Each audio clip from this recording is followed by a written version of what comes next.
It was a scorcher of a day in Sydney, and Tom was keen for a dip.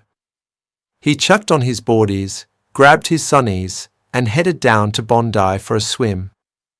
The beach was packed, families under brollies, kids building sandcastles, and the smell of fish and chips wafting through the air. Tom kicked off his thongs near a big esky and made a beeline for the water. The waves were decent, and the surf was pretty calm, so he paddled around for a bit and just let the cool water take the edge off the heat.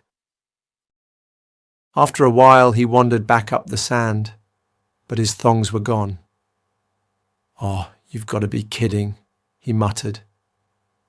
He looked around, hoping someone might have moved them. Nothing, just some seagulls eyeing his towel. He asked a bloke nearby, "Hey mate, you see a pair of black thongs lying around here?" "Nah, sorry mate," the guy replied, shaking his head.